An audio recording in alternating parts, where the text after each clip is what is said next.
pagi Sobat Muardi dimanapun Anda berada saat ini. Terima kasih saat ini Anda sedang menyaksikan live streaming dari Instagram RSUD Dr. Muardi dan juga dari Facebook RSUD Dr. Muardi. Hari ini edisi khusus dari acara Muardi Wae, yaitu dalam rangka menyambut Hari Stroke Sedunia atau World Stroke Day yang jatuh tepat setiap tanggal 29 Oktober setiap tahunnya. Nah, kalau bulan lalu mungkin bagi para Sobat Muardi yang sudah menonton juga ya, kita sudah membahas nih tentang penanganan kegawat daruratan pada pasien-pasien stroke. Nah, hari ini khususnya kita akan membahas mengenai perawatan setelah stroke. Jadi apabila ada pasien-pasien yang pernah kena stroke nih, sebenarnya bagaimana sih pemulihannya? Apakah benar kalau pasien stroke itu tidak bisa pulih sama sekali, atau sebenarnya masih bisa ada harapan untuk bisa pulih? Nah, kemudian apa yang harus kita lakukan? Dan tentunya hari ini saya tidak sendiri untuk menjawab beberapa pertanyaan tersebut. Saya akan ditemani oleh narasumber yang sudah kompeten di bidangnya. Nanti akan ada Dr. Yeti Hambersari, spesialis neurologi Magister Kesehatan, sebagai salah satu dokter spesialis syaraf di Rumah Sakit Umum Dr. Muardi. Dan jangan lupa acara ini ada live di Instagram, juga live di Facebook. Jadi bagi para Sobat Muardi nanti yang mau mengajukan pertanyaan boleh sekali melalui kolom-kolom komentar yang ada di Instagram maupun di Facebook. Nanti akan kami bacakan pertanyaan-pertanyaannya dan nanti akan dijawab langsung oleh narasumber-narasumber kami. Baiklah, tanpa berlama-lama lagi, saya akan memanggil narasumber kita yang pertama, yaitu Dr. Yeti Hambersari, spesialis neurologi. Selamat datang, dokter. Silakan duduk. Gimana dokter, sehat kabarnya? Alhamdulillah. Oke, baik. Ya, Dr. Yeti ini adalah salah satu spesialis syaraf ya. Jadi mungkin ada beberapa pertanyaan, sebenarnya spesialis neurologi itu apa ya? Itu hanya sebutan baru ya dokter ya. Itu masih ya spesialis syaraf. Dulunya disebutnya spesialis syaraf. Baik, lanjut saja ke pertanyaan pertama dokter. Jadi gimana dokter? Silakan. Jadi sebenarnya stroke itu kan panjang ya dok perawatannya, tidak hanya pada saat kita terserang stroke. Nah, sebenarnya sebelum membahas lebih jauh nih dokter tentang stroke itu sendiri dan perawatannya, yang disebut dengan rehabilitasi pasien-pasien stroke itu apa dokter? Sebenarnya rehabilitasi itu kan suatu proses ya, suatu tindakan yang berlangsung secara kontinu, intensif, yang mempunyai tujuannya itu otomatis akan memulihkan fungsionalnya, fisiknya, emosi, kemudian sosialnya yang disebabkan karena efek dari stroke. Kemudian tindakan-tindakan itu diharapkan semaksimal mungkin, secara optimal mungkin untuk memulihkan disabilitas atau kecacatan yang timbul atau defisit neurologis yang timbul yang disebabkan karena stroke itu sendiri. Ya, karena seperti kita ketahui bahwa stroke itu pasti meninggalkan gejala sisa ya dok. Jadi walaupun sudah selesai mondok itu bukan berarti pasien langsung bisa jalan. Nah itu sering sekali dok kalau di rumah sakit itu kapan bisa jalannya gitu kan. Kalau di rumah sakit ya kita lewati fase akutnya nggak bisa langsung jalan. Jadi sebenarnya kalau kondisi pasien datang ke rumah sakit, kondisi hemodinamiknya stabil, tensi stabil, kadar gula darahnya yang stabil, itu 48 jam bisa kita lakukan mobilisasi. Tapi ingat, mobilisasinya kan bertahap.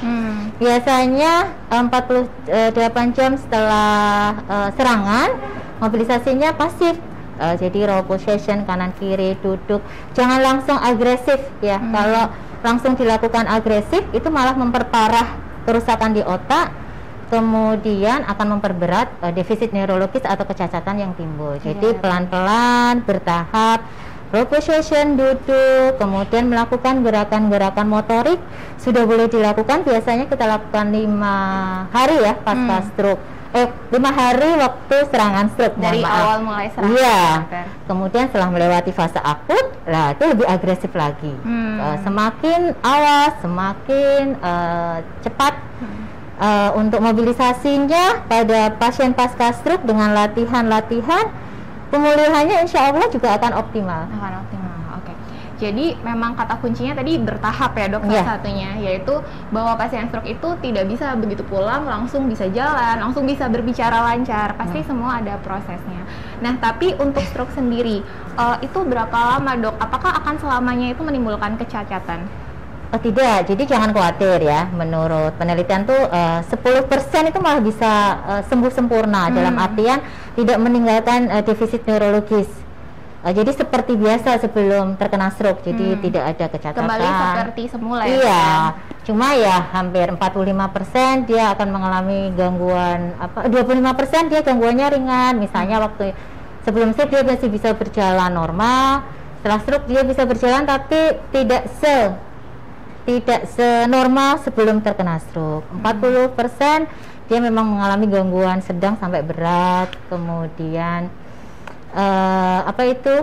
memang sampai saat ini stroke masih menyebabkan kematian tertinggi ya, hampir 15% pasien mengalami kematian.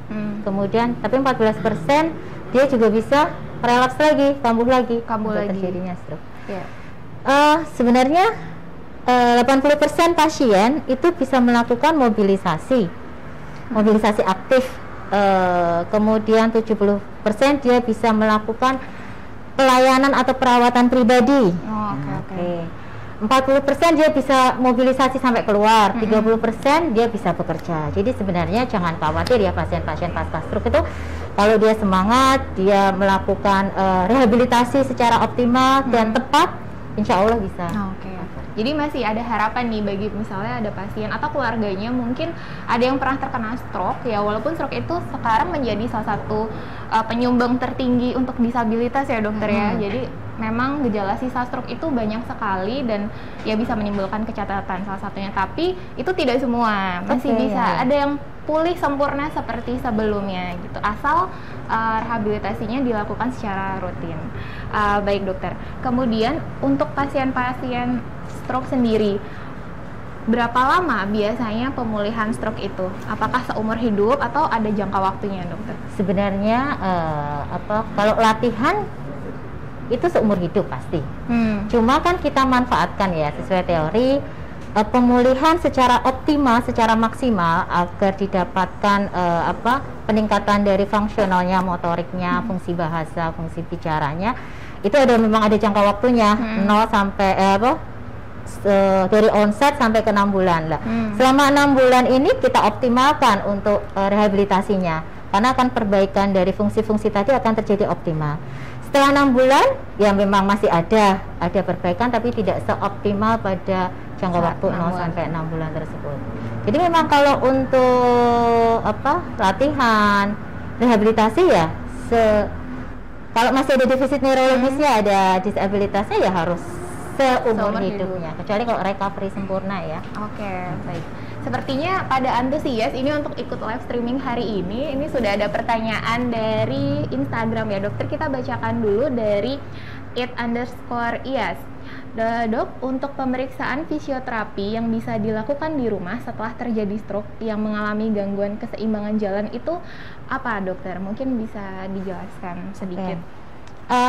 Sebenarnya kalau gangguannya ringan, itu aktivitas fisik seperti biasa itu bisa dilakukan. Biasanya kan waktunya 30 menit, seminggu bisa 1 sampai 3 kali per minggu. Tapi kalau memang itu gangguannya sedang sampai berat, memang harus dengan pendampingan, biasanya dengan fisioterapis. Memang kalau sudah terjadi pasca stroke, jadi mobilisasinya harus bertahap. Kalau sudah fase akutnya terlewati, kita kan latihan duduk dulu untuk stabilitas imbalance, jadi keseimbangannya dulu. Duduk yang benar seperti apa? Jangan hanya duduk ya, ini duduk, tapi duduk benar-benar yang benar. Kemudian dari duduk ke berdiri latihan, kemudian dari berpindah posisi, kemudian berjalan, tuh melalui proses. Kalau sudah maksimal, kemudian bagaimana untuk ke toilet, untuk mandi, untuk perawatan diri ya, itu memang perlu proses. Jadi bisa dibilang kalau untuk yang mengalami gangguan keseimbangan, pertama kali yang dicoba itu latihan duduk dulu ya? Iya, tadi stabilitas imbalan, keseimbangannya dulu itu. Biasanya kalau tidak maksimal dalam terapinya, tidak tercapai targetnya. Jadi kalau misalkan dia disabilitasnya sedang sampai berat, memang harus pendampingan dengan fisioterapis. Jadi dilatih benar-benar dengan yang berkompeten. Oke. Begitu ya untuk yang bertanya terkait rehabilitasi apa yang bisa dilakukan pada pasien-pasien stroke. Kemudian ini saya mau nanya lagi dokter, kalau misalnya neurorehabilitasi atau rehabilitasi terkait di bidang neurologi atau syaraf ya dokter, itu tujuannya apa dokter untuk pasien-pasien tersebut? Sebenarnya tujuannya otomatis kan yang pertama itu untuk memaksimalkan pemulihan pasien, maksimal patient recovery ya, memulihkan kondisi pasien. Kemudian membuat pasien bisa melakukan perawatan untuk dirinya sendiri, jadi independen, bukan tergantung kepada orang lain. Melakukan active daily livingnya secara maksimal. Dari tujuan itu kan otomatis akan meningkatkan kualitas hidup pasien. Sebenarnya masih banyak terutama untuk gangguan motorik ya. Kalau gangguan motorik kita memerlukan kerjasama multidisiplin ilmu ya. Sampai sekarang itu banyak penelitian, jadi jangan khawatir pasien pasca stroke, banyak penelitian yang dikembangkan untuk memulihkan defisit neurologis atau disabilitas atau kecacatan karena efek dari stroke-nya, agar didapatkan pemulihan secara optimal. Kalau bisa sampai sebelum sakit, kondisinya sama sebelum sakit ya. Banyak dilakukan pengembangan ilmu, misalnya sekarang kan lagi booming stem cell ya, lagi booming stem cell. Itu kan masih penelitian bagaimana stem cell akan memperbaiki sel-sel saraf yang rusak. Walaupun masih penelitian, itu merupakan suatu harapan yang kemudian dilakukan beberapa sarana prasarana juga dikembangkan, misalnya robotik ya, dengan robot untuk mengoptimalkan gerakan-gerakan motorik yang mengalami paretik, bisa lengan, bisa tungkai, dipakai robot bisa. Kemudian canggih ya dok ya sekarang ya pakai robot.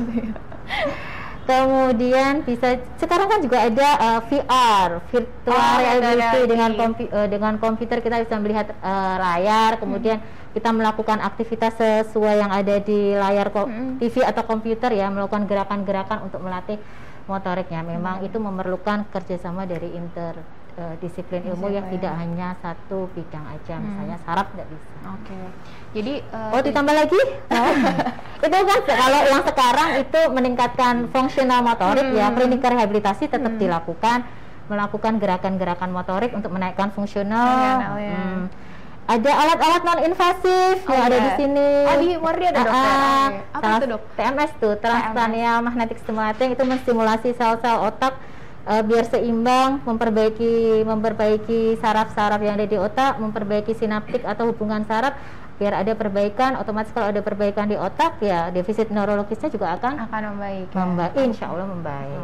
Sebenarnya banyak alternatif pilihan untuk terapi pasien-pasien pasca stroke untuk memulihkan terutama motoriknya. Bisa, bahasanya juga bisa ya. Bisa bicara nanti dengan interdisiplin yang lain.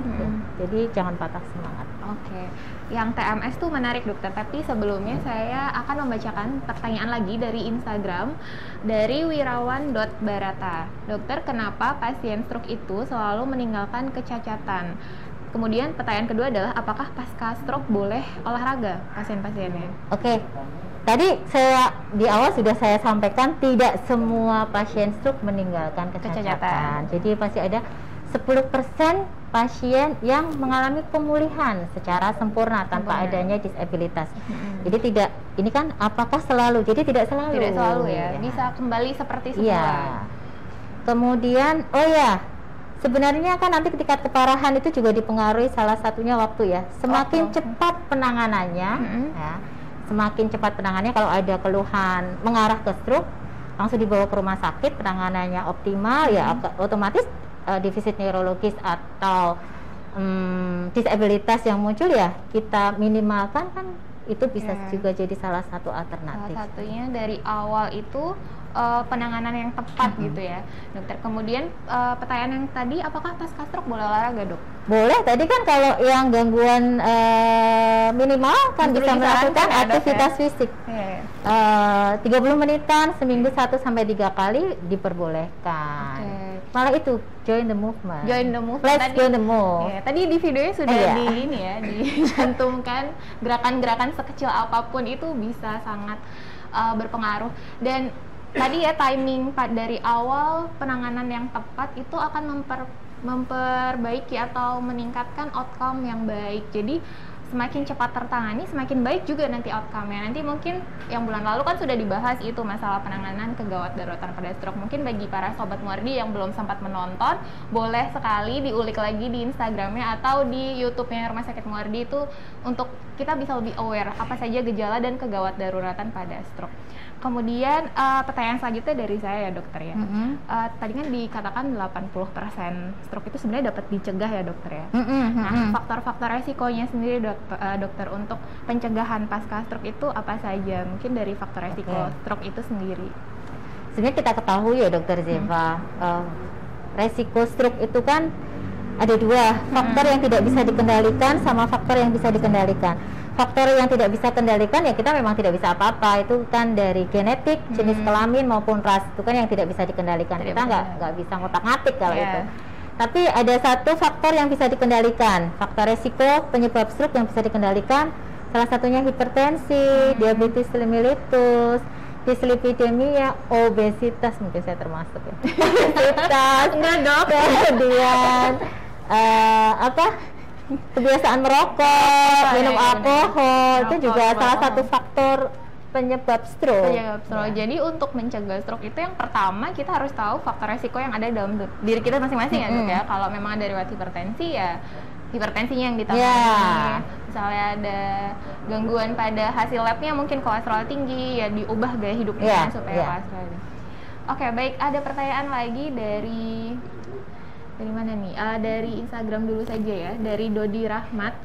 Apakah ada golden time stroke, dokter? Kalau ada, pasca indikasi apa maksudnya? Maksudnya gimana? Golden time itu ya? penanganan stroke-nya dulu mungkin, dokter. Yang kegawatan dulu yang saya udah berikan tuh.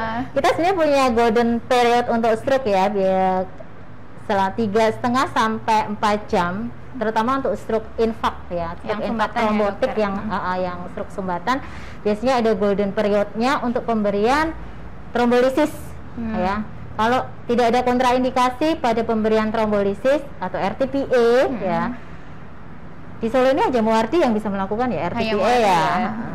Itu dia bisa mengalami recovery maksimal, malah tidak meninggalkan defisit neurologis. Jadi sumbatannya langsung dilisiskan, langsung dihancurkan ya sama obatnya. Tujuannya itu, tapi memang terbatas dengan waktu ya. Waktunya harus 3,5 sampai 4 jam dari onset, dari serangan. Kalau lebih kan tidak bisa dilakukan, karena faktor resiko pemberiannya kan lebih banyak daripada ya, nanti diganti obat-obatan lain yang memang biasanya kita kalau masih fase golden periodnya sudah terlampaui, biasanya kita berikan obat anti agregasi, misalnya untuk stroke sumbatan ya, dengan single dose, dosis besar ya, yang 0 sampai 48 jam dari onset. Itu juga recovery-nya diharapkan juga maksimal. Lebih bagus. Ya, jadi sebenarnya untuk golden time pada saat awal penanganan stroke sendiri sekitar 3,5 sampai 4 jam ya, dokter ya. Itu kita masih bisa berupaya dengan memberikan obat pengencer yang dimasukkan lewat pembuluh darah, itu hanya ada di Muardi. Jadi misalnya di Solo Raya ya, Solo Raya itu di Muardi maksudnya. Jadi nanti mungkin bagi yang mengalami gejala-gejala seperti yang disebutkan itu bisa langsung ke Muardi saja gitu. Kemudian dari Instagram lagi, dokter, dari Yanti_Nur_Riz, izin tanya, dok, sampai kapan pasien pasca stroke harus latihan rutin atau rehabilitasi? Tadi sudah ya. Tadi sudah dibahas. Mau saya ulang lagi nih. Sebenarnya untuk latihan baru bergabung. Oke. Kalau latihan pada pasien-pasien stroke yang mengalami defisit neurologis atau disabilitas, latihannya seumur hidup ya. Tapi kita punya periodik, di mana itu periodik emas juga ya. 0 sampai 6 bulan itu adalah perbaikan semaksimal mungkin fungsi-fungsi yang mengalami gangguan ya. kita latih untuk motoriknya, kita latih untuk speech terapinya, bahasanya, itu kita punya golden periodnya 6 bulan.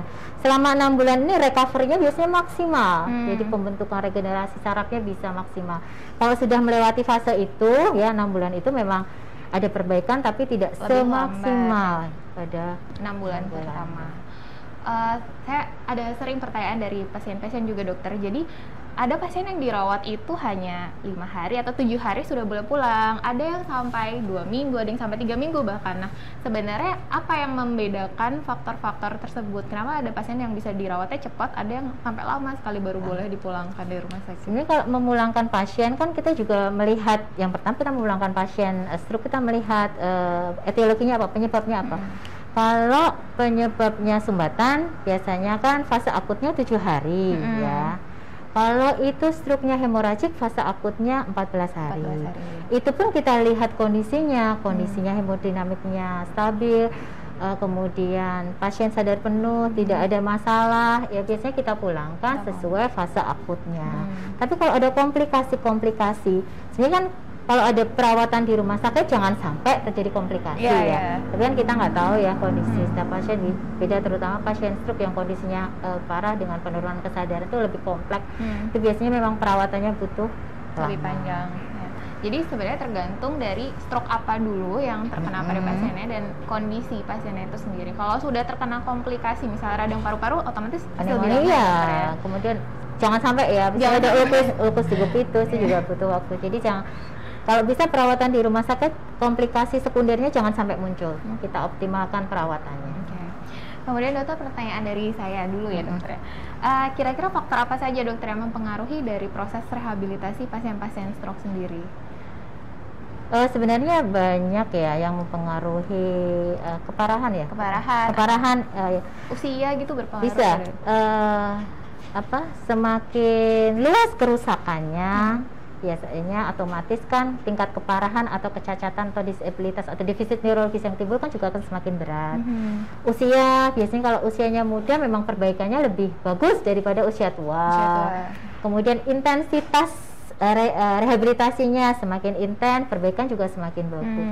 Support sarana prasarana di rumah, misalnya di rumah dibuatkan pegangan atau rel untuk latihan, itu ya, kita juga itu akan mengoptimalkan. Kemudian lingkungan kerja yang nyaman buat penderita pasien pasca stroke itu juga akan memperbaiki fungsi.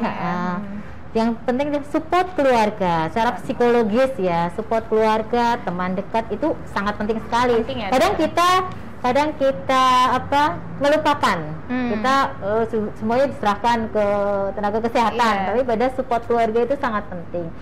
Dan waktu, tadi saya sampaikan di depan, waktu semakin cepat penanganan ya defisit neurologis yang timbul,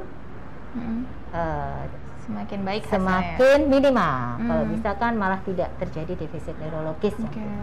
Ya, jadi memang benar sekali sih, support keluarga atau orang yang di rumah itu sangat penting ya, karena yang merawat jangka panjang itu kan bukan tenaga kesehatan sebenarnya, malah keluarga sendiri. Jadi memang keluarga harus ikut berperan aktif gitu. Pertanyaan lagi dari Instagram dokter, dari masih lama ya Verowikamia. Dok, apakah pasien pasca stroke ada pantangan makanan? Nah, ini bagus nih dok pertanyaannya. Apakah memungkinkan fungsi seksualnya bisa kembali baik pada laki-laki maupun ini sensitif ya. Sensitif. Ibu Vero ya. Pantangan makanan diet pasti ya. Jadi kalau misalnya pasien-pasien pasca stroke, faktor resikonya dikendalikan.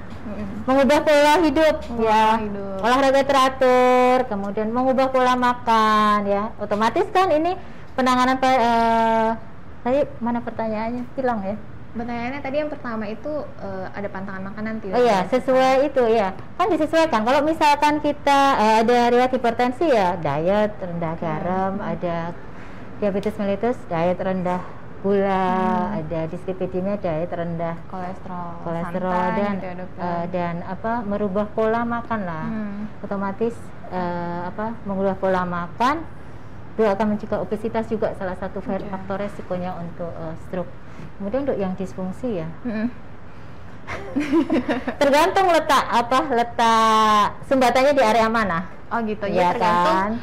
si stroke itu menyerang bagian otak bagian mana ya dokter ya? Kalau yang mengontrol fungsi seperti itu bisa juga sih terkena, tapi kebanyakan sih baik-baik saja ya, karena yang terkena kebanyakan fungsi motoriknya, fungsi bahasa maupun fungsi bicara. Yang penting sih letak atau posisi dari struknya mengenai area mana. Oke. Jadi mungkin adanya kelemahan motorik pun pasti ikut berpengaruh ya dokter ya untuk output pasiennya kalau misalnya ada kelemahan motorik. Kalau kelemahan motoriknya berat, oke lah, itu pasti sedang sampai berat. Kalau ringan sih kelihatannya fine-fine aja. Baik. Jangan khawatir Bu Vero. Lalu dokter tadi kan membahas terkait TMS ya dok. Di sini ada alat ya dok di Ada, dan alat kita beda sama yang lain karena kita punya navigasi. Oh. Plusnya di situ ada navigasinya. Jadi yang disebut non invasif tadi seperti apa dok? Mungkin bisa dijelaskan supaya mungkin jadi tertarik nanti. Non invasif itu ditindakan tapi tidak membuat luka ya. Jadi hanya tindakan menstimulasi otak ya dengan gelombang elektromagnetik. Pada area mana yang mau kita stimulus, pada otak kiri atau otak kanan. Jadi fungsinya itu untuk menyeimbangkan kerja dari otak kiri atau otak kanan, karena kalau pas kena stroke kan otomatis kerja otaknya kan beda ya. Yang terlalu aktif kita turunkan, yang terlalu tidak aktif kita naikkan, sehingga akan memberikan balansi, sinkronisasi. Dengan adanya sinkronasi otomatis kan perbaikan regenerasi sinaptogenesis saraf akan terjadi. Oke, pembentukan syaraf baru gitu ya dokter ya. Sebaiknya berapa kali dok TMS itu dilakukan? Kalau TMS biasanya pasien-pasien pasca stroke ya. Jadi tidak, kita lihat kondisi pasien kan memang harus bisa duduk ya. Kalau untuk hanya bisa bed rest tiduran memang sulit ya, karena harus bisa duduk. Kemudian pasien-pasien pasca stroke bisa langsung dilakukan. Ada yang bilang setelah 1 bulan juga bisa. Kemudian sebelumnya juga bisa kita lihat kondisi pasien. Itu bisa sih dilakukan. Dan menjanjikan ya dok ya, maksudnya untuk selama ini apakah ada pengalaman? Ya selama ini terutama untuk gangguan bahasa ya, itu kelihatan sekali perubahannya. Motorik juga. Tapi ingat, TMS itu kan bukan single terapi, jadi tetap harus dengan kombinasi dari misalnya tes spesifik training untuk menggerakkan fungsi-fungsi motorik, untuk terapi bicara, itu satu bagian tadi tidak bisa hanya TMS saja, tetap harus berbarengan sama yang lainnya. Baik. Jadi itu mungkin bisa menjadi rekomendasi bagi misalnya ada yang keluarga yang pernah terkena stroke atau pasien-pasien yang post stroke, ada fasilitas, bukan fasilitas ya, ada kita punya alat TMS yang bisa membantu pemulihan setelah stroke. Nanti bisa periksa ke Rumah Sakit Dr. Muardi di Polisyaraf ya dokter ya kalau mau mencoba mungkin. Dan jangan lupa di Rumah Sakit Dr. Muardi kita juga menyediakan tim home visit dokter. Jadi untuk pasien-pasien pasca stroke itu kita ada tim yang bisa datang ke rumah untuk membantu proses pemulihannya. Dan saat ini sudah hadir narasumber kita yang kedua langsung dari tim home visit Rumah Sakit Umum Dr. Muardi. Mari kita sambut Bapak Budi Marsono, Sarjana Keperawatan Nurse ya. Selamat pagi. Selamat pagi. Pagi dok. Ya. Ini gantian enggak? Nah gini aja. Kameranya ini guys ya. Iya. Ya, baik Bapak Budi Marsono ya. Pagi. Dari tim home visit ya Bapak. Ya. Oke, mungkin bisa dijelaskan sebenarnya konsep dasar home visit Rumah Sakit Muardi khususnya itu seperti apa Pak? Perlu kami sampaikan bahwa home visit merupakan salah satu pelayanan yang ada di Rumah Sakit Dr. Muardi yang melakukan perawatan, pelayanan kesehatan itu secara periodik, komprehensif dan paripurna untuk pasien yang ada di rumah. Dan terkait dengan tema yang hari ini dibahas, ini sangat cocok sekali. Kemudian untuk home visit di dalam pelayanan pasien pasca stroke ini adalah dalam rangka berperan untuk mempertahankan, meningkatkan kondisi pasien untuk mandiri dan meminimalkan resiko dari kasus penyakit stroke itu sendiri. Itu jadi yang tujuannya meningkatkan kualitas hidup pasien. Betul. Dan membuat pasien dan keluarga mandiri ya. Betul sekali. Mandiri, ya. Oh iya, saya mau mengingatkan bagi misalnya Sobat Muardi yang ingin bertanya terkait home visit juga boleh. Nanti silakan ditulis di kolom komentar baik di Instagram maupun di Facebook. Nanti akan saya tanyakan langsung kepada narasumber kita yang langsung nih dari tim home visit ya. Kemudian Pak, biasanya untuk pasien-pasien stroke ya, kegiatan-kegiatan apa saja yang bisa dilakukan untuk rehabilitasi di rumah mungkin? Home visitnya. Baik, terima kasih. Tindakan-tindakan atau pelayanan yang bisa kami sampaikan di rumah untuk pasien-pasien pasca rawat stroke ya, itu yang pertama kunjungan dokter, di mana kunjungan dokter ini bisa dilakukan oleh dokter spesialis yang terkait, yaitu dokter spesialis neurologi itu, atau nanti adalah dokter umum. Dokter umum ini dokter triase IGD yang dimana tiap hari sudah terjadwal secara rutin untuk pelayanan yang ada di home visit. Kemudian untuk pasien-pasien yang dimana stroke ini kadang tirah baringnya terlalu lama, itu ada kemungkinan muncul adalah luka dekubitus atau lupus dekubitus. Itu kita akan melakukan perawatan itu tentunya dengan teknik, dengan obat-obat ataupun peralatan yang sudah dianjurkan oleh dokter. Jadi sebelum kita melakukan tindakan, kita akan koordinasi dengan dokter yang bertanggung jawab. Terus kemudian berikutnya yang tidak kalah pentingnya adalah rehabilitasi medik, jadi fisioterapi. Fisioterapi ini sangat penting sekali untuk pasien perawatan stroke ini, karena sebenarnya banyak sekali yang mohon untuk dilakukan tindakan itu. Dan juga tidak kalah pentingnya juga tadi dibahas tentang kadang ada kebingungan di masyarakat, harus pantang apa, ini nanti bisa konsultasi di bagian gizi. Jadi home visit ini merupakan suatu gabungan, mencakup semua yang kira-kira dibutuhkan oleh pasien, dan boleh konsultasi itu tadi Pak ya. Ini ada pertanyaan dari Instagram Live Pak, dari Dodi_Ida. Mohon maaf Pak, tetangga saya rumahnya di Jumapolo, apakah bisa dilayani home visit dari Rumah Sakit Muardi dan apakah di cover oleh BPJS? Ya, baik. Untuk pelayanan home visit ini memang sampai hari ini masih menggunakan panduan dalam kota Solo, kemudian ditambah 3 km dari batas kota Solo. Kemarin kami sudah mengadakan rapat internal dengan K-instalasi, dengan tim home visit, mengajukan konsep bahwa nanti kita akan mengembangkan pelayanan ini, jangkauannya maksimal 40 km. Harapan kami mungkin nanti Jumapolo juga bisa tersentuh oleh pelayanan home visit. Cuma yang perlu kami sampaikan di sini adalah home visit ini belum bisa di-cover oleh asuransi apapun. Jadi BPJS ya, betul sekali. Jadi tapi kami sudah punya suatu program pengembangan maksimal nanti 40 km, nanti Jumapolo insya Allah nanti harapan kami bisa melayani. Bagus sekali ya kalau misalnya sampai ada pengembangan seperti itu, karena kan Rumah Sakit Muardi itu rujukan ya Pak ya, dari mana-mana pasiennya bisa dari daerah manapun, jadi sangat terbantu nanti. Baik, ini ada pertanyaan untuk Dr. Yeti. Sebelum Pak, saya mau dulu. Dari Wahyu Agung Susilo, izin tanya dokter, apa bedanya stroke dengan gejala stroke? Terima kasih. Stroke dengan gejala stroke. Stroke itu kan istilahnya kalau menurut WHO ya, itu kan gangguan pada pembuluh darah yang ada di otak, sehingga bisa menimbulkan defisit neurologis sampai menimbulkan kecacatan yang terjadi secara mendadak. Ya, itu kan istilahnya stroke ya. Tapi kalau gejala otomatis kan ya simptom atau gejala itu tanda-tanda stroke. Tanda-tanda stroke kita ada di sini face-nya ya.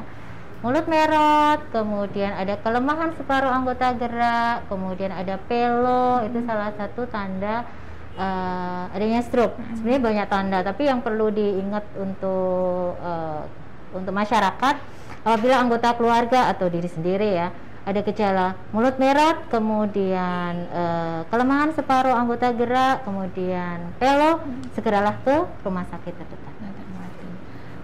Baik, maaf dokter, ini saya mau lanjutkan untuk pertanyaan lagi.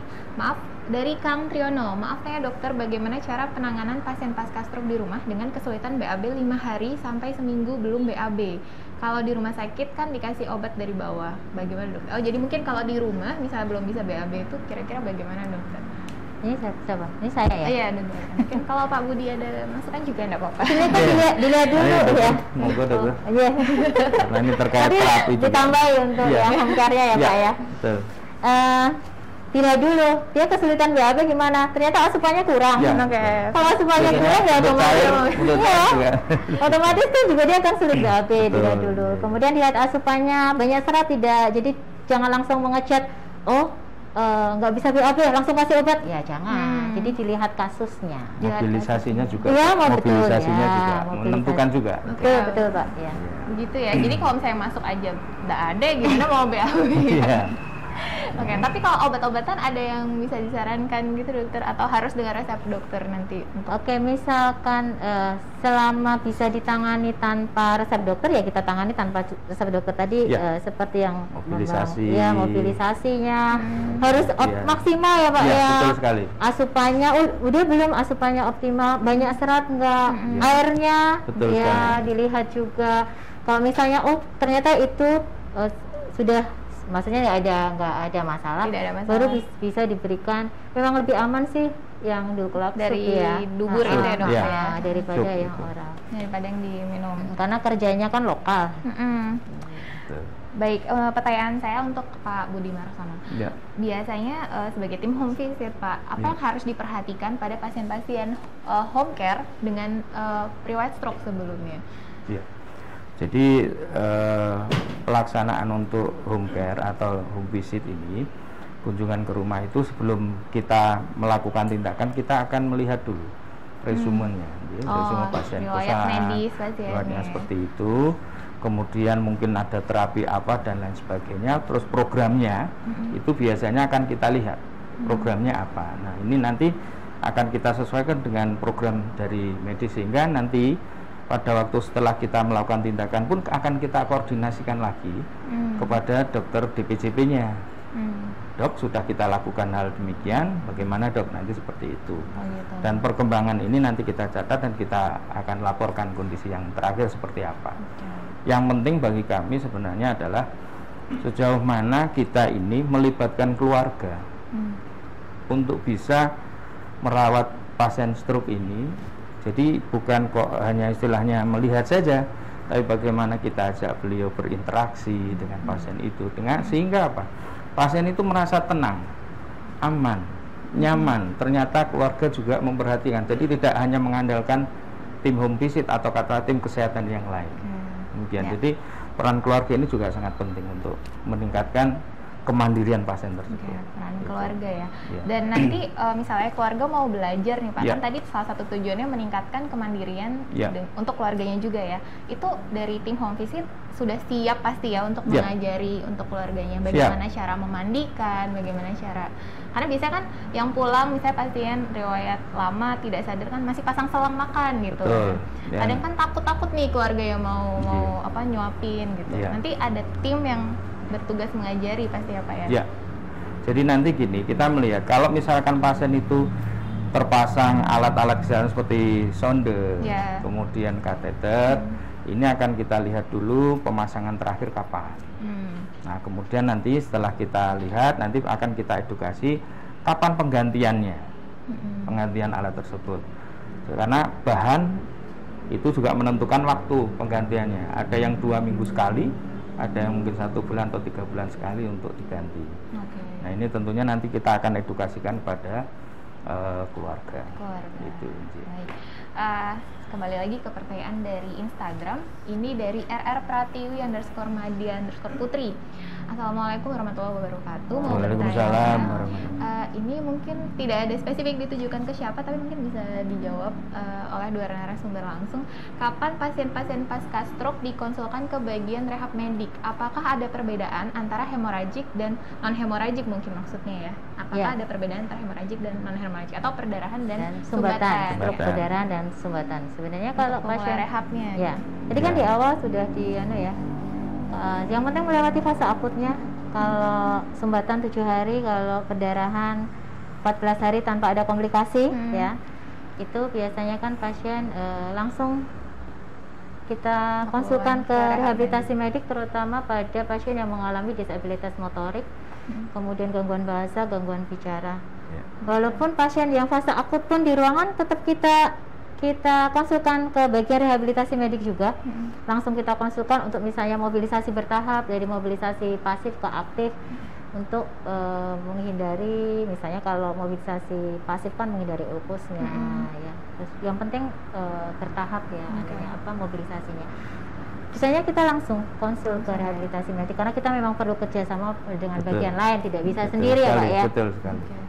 Mungkin dari Pak Budi menyampaikan selama ini pengalaman di lapangan gitu Pak, dalam merawat pasien-pasien stroke yang ada di rumah gitu. Apa yang menjadi kendala atau mungkin yang harus diperhatikan oleh keluarga? Ya, jadi untuk kunjungan ke rumah ini, untuk pasien-pasien pasca perawatan stroke ini kita biasanya memberikan edukasi. Jadi target pertama tadi adalah kita itu ingin ini melibatkan keluarga dan memandirikan pasien dan keluarga ini, tentunya kita juga melihat ada edukasi yang di sana. Jadi misalkan perawatan luka, jadi kita sampaikan bahwa perawatan luka itu yang menentukan keberhasilan tidak hanya teknik perawatannya saja, tapi bagaimana ketertiban dalam minum obat, ketaatannya, kemudian bagaimana menciptakan lingkungan itu bisa bersih, kemudian bagaimana asupan yang tadi disampaikan sesuai dengan kondisi pasien saat itu. Jadi kita sampaikan hal-hal yang kaitannya untuk mensupport supaya pasien ini lebih meningkat kualitas hidupnya, kemudian kemandiriannya muncul, jangan sampai nilai ketergantungannya itu semakin tinggi. Kemudian untuk pasien di Rumah Sakit Muardi yang mau mengikuti home visit, bagaimana Pak caranya? Mungkin bisa dijelaskan. Kalau pasien-pasien ini kan ada beberapa teknik ya untuk pemesanan yang pelayanan di home visit. Yang pertama tentunya dari internal, itu biasanya dari pihak TPJB yang merawat ini, dokter yang merawat itu nanti akan menyampaikan informasi ke perawat ruangan bahwa pasien ini perlu adanya kunjungan home visit. Nah, dari pihak ruangan nanti akan ada komunikasi ke bagian home visit, kemudian home visit akan datang melakukan edukasi.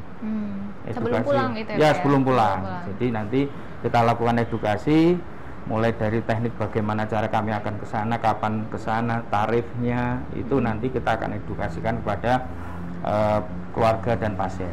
Itu. Berikutnya yang kita punya hotline khusus untuk home visit. Ya, kami buka jam 7 pagi sampai jam 2 siang. Sementara ini itu. Jam 7 sampai jam 2 siang ya. Ya, on-nya di situ. Itu dengan nomor 0812 2626 3-nya 4 kali.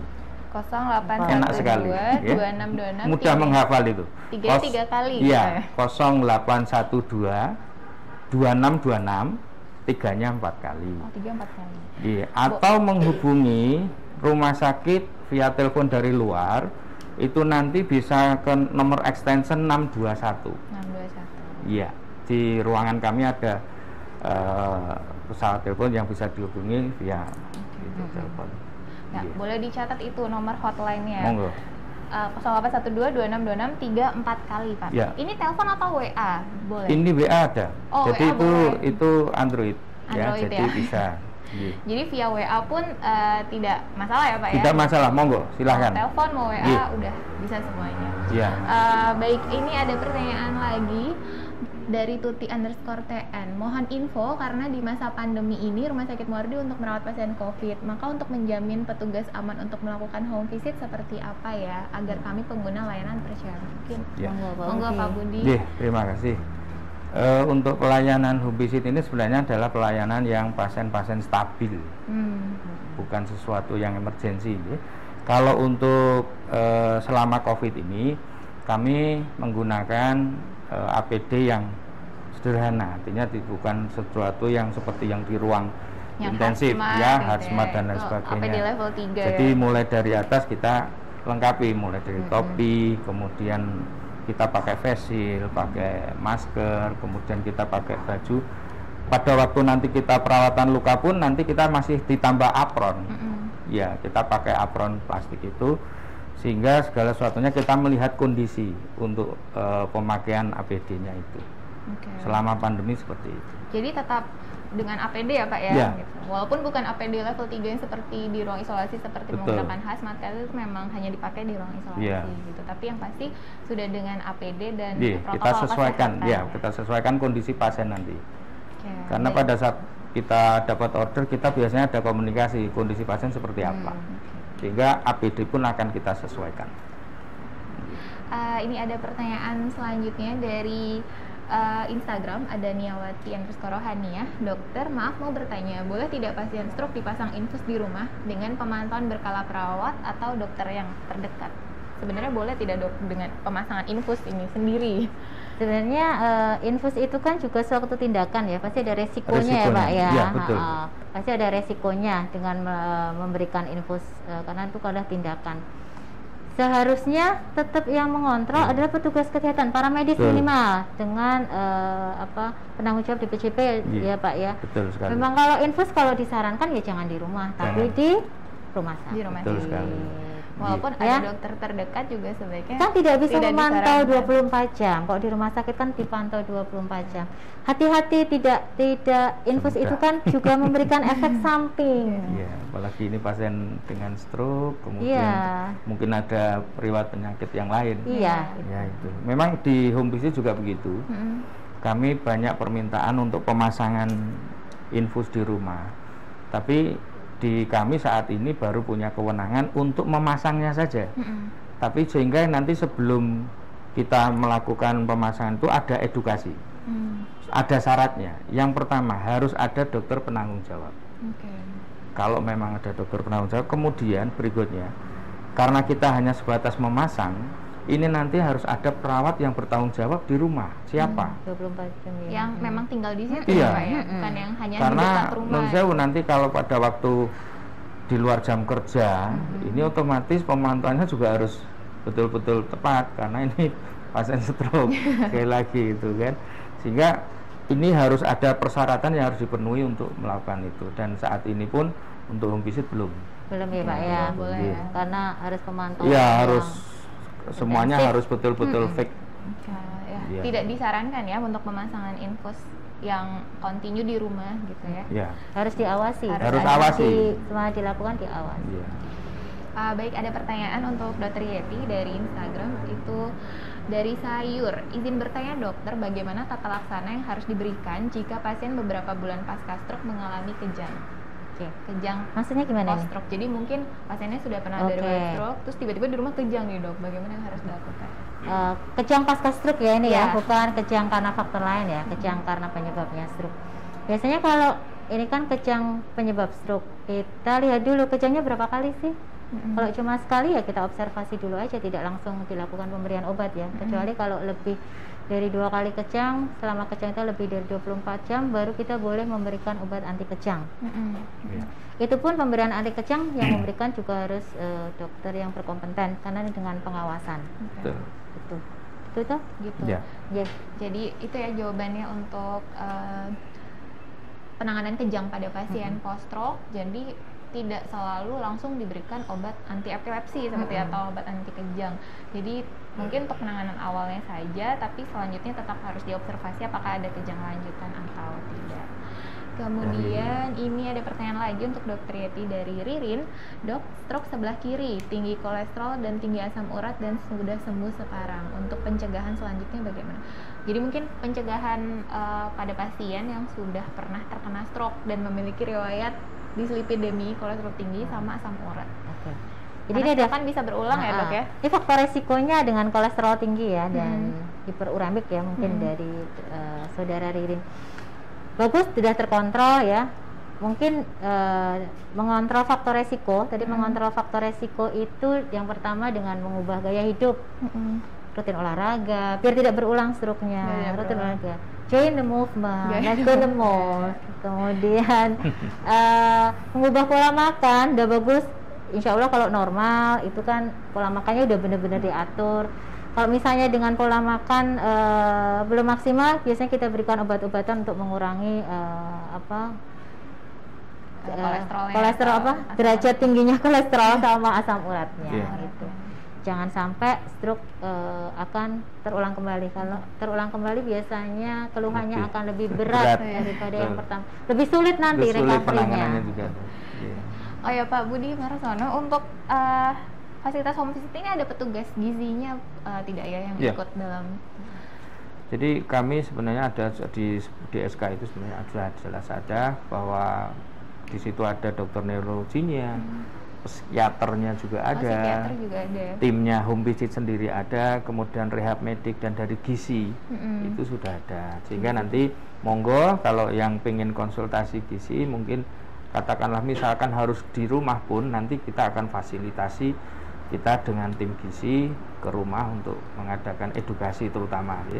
Jadi pengkajian mungkin IMT-nya ya Dok ya, untuk menentukan targetnya berapa kalori dan lain sebagainya. Karena setiap pasien pasti beda-beda kebutuhan Beda-beda, gizinya ya. betul Makanya sekali. pentingnya berkonsultasi oleh petugas gizi yang sudah kompeten di Ya, bidangnya. monggo nanti. Jangan lupa untuk menghubungi hotline-nya Home Visit Rumah Sakit Muardi bisa lewat WA jam 7 sampai jam Jam 2 siang. 2 ya Pak Iya. ya.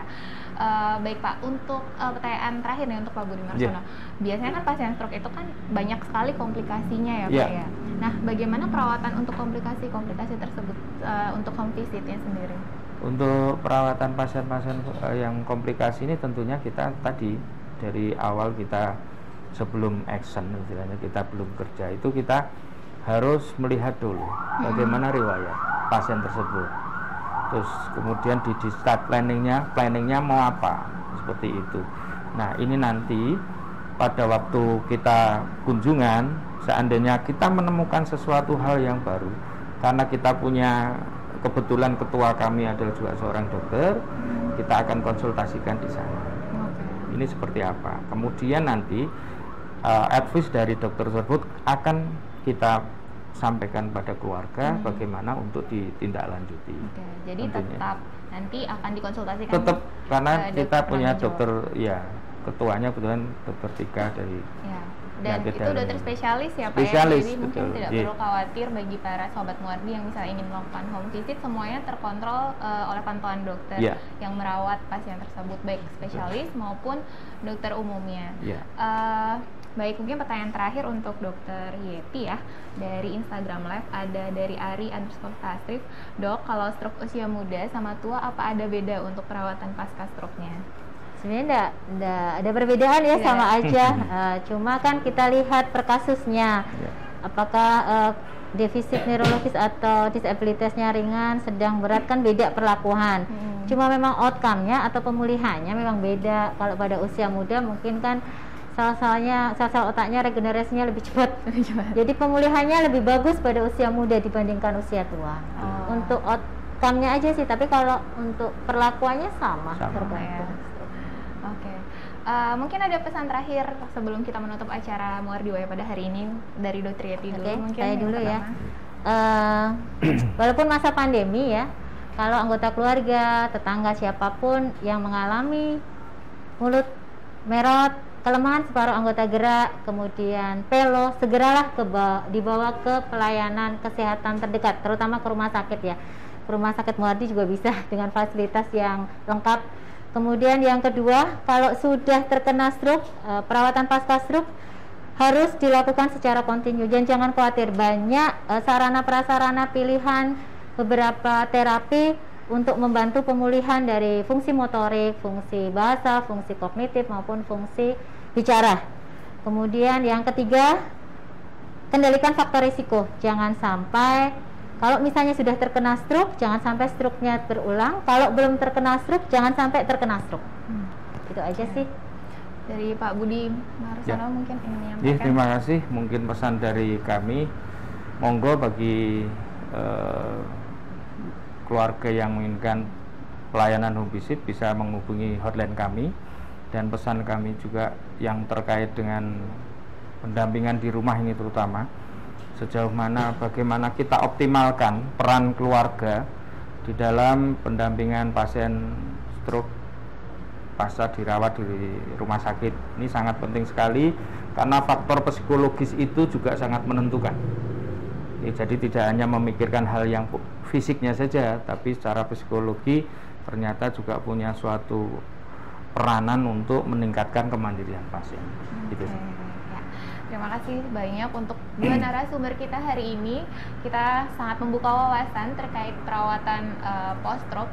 Memang membutuhkan, tadi saya tangkap dari penjelasan dokter itu adalah continue ya dokter ya. Jadi memang tidak bisa hanya sekali periksa, sekali rehabilitasi medis langsung bisa pulih seperti sempurna, tapi memang dibutuhkan continue dan support keluarga itu sangat penting. Dan jangan lupa bahwa 80% stroke itu dapat dicegah dan 10%-nya bisa pulih seperti semula. Jadi masih banyak harapan untuk kita semua. Terima kasih sekali karena telah mengikuti acara Muardi Waya pada hari ini. Terima kasih juga untuk sobat Muardi yang sudah bertanya hari ini. Hasil rekaman live streaming hari ini dapat dilihat di Instagram RSUD Dr. Muardi, di Facebook RSUD Dr. Muardi, dan di YouTube-nya Rumah Sakit Dokter Umum Muardi. Dan jangan lupa untuk tetap menerapkan protokol kesehatan dimanapun sobat Muardi berada, untuk tetap social distancing atau jaga jarak, kemudian rajin cuci tangan dan menggunakan masker kemanapun pergi. Jangan lupa untuk tetap menjaga pola makan untuk bisa meningkatkan imunitas tubuh. Tetap saksikan Muardi Waya setiap hari Selasa jam 9.30 sampai 10.30 dengan topik yang berbeda setiap minggunya. Jangan lupa juga untuk like, follow, subscribe, and share ya akun media sosial Rumah Sakit Dr. Muardi. Terima kasih banyak, terima kasih Dr. Yeti, terima kasih Pak Budi Martono. Sampai berjumpa di lain waktu. Selamat siang.